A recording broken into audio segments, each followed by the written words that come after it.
नमस्कार बंधुरा आमी श्यामली राय स्पाइसेस एंड फ्लावर থেকে বলছি। এখন হোলি একদম আসন্ন, তাই আজকে একটা হোলি স্পেশাল আমি মালপোয়া করে গাজরের মালপোয়া করে দেখাবো। তার জন্য দেখুন আমি কি কি নিয়েছি সেটা বলছি। আমি গাজরটাকে গ্রেড করে নিয়েছি, এরকম 2 কাপ, 1 কাপ ঢেলে নিয়েছি আর 1 কাপ আপনাদেরকে ঢেলে দেখাবো বলে আমি এটাকে একটু টাইট করে, ছোট যেহেতু তার জন্য আমি এটাকে ভরে ভরে এরকম 2 কাপ গাজর গ্রেডেড গাজর নিলাম। আমি কি কি নিয়েছি সেটা আগে বলি। দেখুন একটু দুধ নিয়েছি, যতটা লাগবে এতটা দুধ লাগবে না, যতটা লাগবে। এখানে ময়দা নিয়েছি 1 কাপ, এখানে সুজি নিয়েছি 1 কাপ, আর এখানে 1 চামচ মিল্ক পাউডার, আর তার সঙ্গে 1 চামচ খোয়া ক্ষীর। এখানে চিনি নিয়েছি 1 কাপ, আর কয়েকটা 5-6টা এলাচের দানা নিয়েছি, কিশমিশ নিয়েছি, আর এখানে একটু আমি বেকিং পাউডার নিয়েছি। এবার তাহলে আপনাদেরকে আমি এটা করে দেখাই। প্রথমে আমি এই কাপের, যেহেতু একটা কাপের নির্দিষ্ট ওই পরিমাপটা যদি ঠিক হয় তাহলে মানে এটা মালপোয়াটা অসাধারণ হবে। তাই আপনাদেরকে আমি একদম সঠিক পরিমাণগুলো বলে দিচ্ছি। এই দেখুন যে কাপে আমি গাজরটা নিয়েছি সেই কাপেরই এই এরকম লেবেল এই এতটা, একটু সামান্য কম, 1 কাপের থেকে একটু সামান্য কম আমি দিলাম, সুজি দিলাম। ঠিক ওই পরিমাপেরই আমি দেব, ময়দা দেব।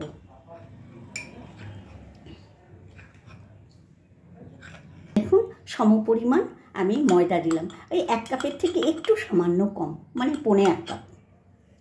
এতে আমি 2 চামচ চিনি দিচ্ছি, ভরে না, একটু হাফ ভরা চিনি 2 চামচ দিলাম। এবার খোয়া আর মিল্ক পাউডারটা এতে দিয়ে দিলাম। এবার সব মিশ্রণটাকে একটা গ্রাইন্ডারে দিয়ে এটাকে আমি একটা একদম মিহি পেস্ট করে নেব।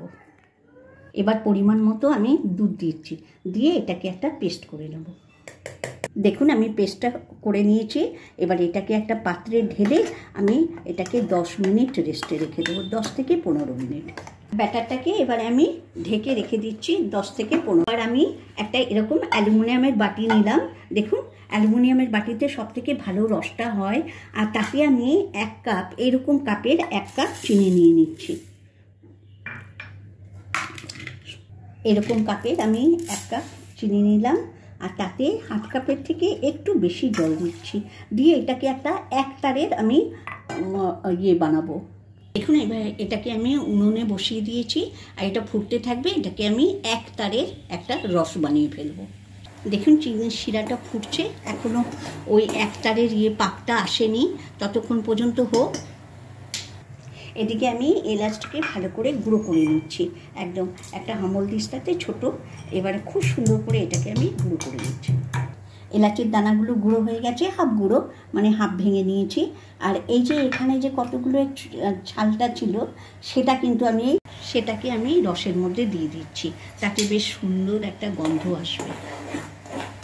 দেখুন যখন আমার রসটা হয়ে যাবে 1 তারের, তখন এইরকম বাবলস আসবে খুব। আর তখন দেখুন এরকম করে নিয়ে এরকম করে দেখুন, এই যে এরকম করে একটা তার হচ্ছে, এটা হয়ে গেছে। এবারে আমি নামিয়ে দিচ্ছি।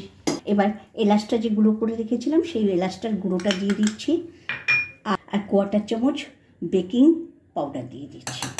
এবার এটাকে খুব ভালো করে আমি মিক্সড করে দিচ্ছি, একটু ফেটিয়ে নিচ্ছি ভালো করে। এবারে ভাজা করব, তার জন্য দেখুন আমি ঘি নিয়ে নিচ্ছি। আমি এটা গাওয়া ঘি দিয়ে ভাজবো, দারুণ সুন্দর লাগে খেতে। আর বন্ধুরা এটা অপশনাল, আপনারা সাদা তেল দিয়ে ভাজা করতে পারেন। 1 চামচ আমি গরম ঘি দিয়ে দিচ্ছি এতে, আর কয়েকটা কিশমিশ দিয়ে দিলাম, দিয়ে এবার এটাকে খুব ভালো করে আমি ফাটাবো। এবার একটা গোল হাতা নিয়ে নিয়েছি ছোটো দেখে, এই গোল হাতাটা দিয়ে আমি ছাড়বো, তাহলে শেপটা একদম গোল হবে। আর দেখুন আমি এটাতে মিডিয়াম একদম আঁচটাকে সিম করে দেবো। যখন আমি ছাড়বো তেলটা গরম হয়ে গেছে, এইবারে আমি রান্নাটা সিম আঁচে ভাজাটা করব। কি সুন্দর ফুলে উঠেছে। আর সবথেকে বড় কথা, এটা কিন্তু ফুলে উঠবে, আর আঁচটা অবশ্যই সিমে রাখতে হবে। তেলটা আপনার ঘিটা বা তেলটা একদম সম্পূর্ণ গরম হয়ে যাওয়ার পরে আঁচটাকে স্লো করে দিতে হবে। আর এটাকে স্লো আঁচেই আমি উল্টে পাল্টে ভাজা করব। কালারটা চেঞ্জ হয়ে গেছে, আর এটা যেন ব্ল্যাক না হয়। আর দেখুন আমার এইরকম ফুটো ফুটো হয়ে গেছে, দেখুন এর ভেতরে ফুটো ফুটো জালি হয়ে গেছে। তার মানে আর কোনো অসুবিধে নেই। এটাকে এবারে আমি ডাইরেক্ট ওই যে রসটা করে রেখেছিলাম, যে আমি এটাকে এর ভেতরে দিয়ে দিচ্ছি একটু গরম অবস্থাতে। এটা একটু গরম অবস্থাতে দিতে হবে, রসটাও যাতে গরম থাকে আর এটাও যাতে গরম থাকে। এটাকে আমি 10 মিনিট এইভাবে ভিজিয়ে রেখে দেবো। আরেকটা দেখাচ্ছি আপনাদেরকে, এরকম দিয়ে একটু মাঝখানটা করে দিলে একদম লুচির মতো ফুলে উঠবে। বন্ধুরা আমার প্রায় ভাজা সব শেষ হয়ে গেছে, এবারে লাস্টে আর দুটো বাকি আছে।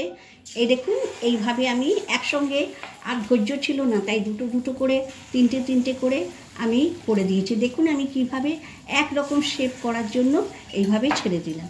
এই দেখুন এবারে এটা ভাজা হয়ে গেলে আমি দেখাচ্ছি। দেখুন আমি এগুলো ভেজে নিয়েছি, আর কিছুটা দেখুন রসের মধ্যে দিয়েছি। এইভাবে রসে চুবিয়ে রেখে দেবো 15 মিনিট।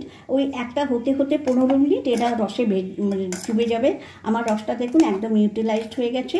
এবারে আমি সাজিয়ে দেখাচ্ছি আপনাদেরকে। বন্ধুরা আমার গাজরের মালপোয়া রেডি। আপনারা একবার এটা ট্রাই করবেন। আমার চ্যানেলে আপনারা অনেক নতুন রান্না দেখতে পাবেন। আমি প্রচুর নতুন ধরনের রান্না করে দেখাই, কিন্তু আমার দুর্ভাগ্য আপনারা আমাকে পছন্দই করছেন না, আমার ভিডিওগুলো দেখেনই না। প্লিজ বন্ধুরা একটু লাইক, শেয়ার অ্যান্ড সাবস্ক্রাইব করুন, আমাকে একটু আপনারা সাপোর্ট করুন প্লিজ। আর এই গাজরের যেমন দেখতে কালারফুল হয় তেমনি খেতে সুন্দর আর অত্যন্ত স্বাস্থ্যকর। আর একটা টিপস বলে দিই, আমি কেন এটাকে ঘিতে ভাজলাম বলুন তো। গাজর ঘিয়ে ভাজলে পরে না তার টেস্টটা একদম 10 গুণ বেড়ে যায়। রিফাইন তেলের থেকে ঘিয়ে ভাজলে বেশি টেস্ট হয় বলে আমি এটা গাওয়া ঘিতে ভাজলাম। আর আপনারা অনেক আনন্দে থাকুন, সুখে থাকুন, আর হোলি খুব এনজয় করুন, সবাই খুব আনন্দে হোলি খেলুন, আর এই ভালো খাবারগুলো খান। সকলের সুস্থতা আর মঙ্গল কামনা করে আজকের মতো ভিডিওটা এখানেই শেষ করছি। যাবার আগে আপনাদেরকে একটা আমি ভেঙে দেখাচ্ছি, যে এখান থেকে একটা তুলে নিচ্ছি, আর কেমন সফট আর নরম হয়েছে দেখুন, একদম নিজেই ভেঙে যাবে। দেখুন ভেতরে রসে ভর্তি হয়ে গেছে। আর এটা আপনারা 20 মিনিট ওই রসের মধ্যে ভিজিয়ে রাখলে খুব ভালো হয়, আর সারা রাত ভিজিয়ে রাখলেও কোনো অসুবিধে হবে না। এটা আবার এখানেই রেখে দিচ্ছি, একটা স্টিল ফটো চাই। তো অবশ্যই আপনারা আমাকে একটু লাইক, শেয়ার অ্যান্ড সাবস্ক্রাইব করবেন। আর এই গাজরের মালপোয়াটা একবার বানান, বাড়িতে সকলে ধন্য করবে। একদম নতুন ধরনের একটা রেসিপি।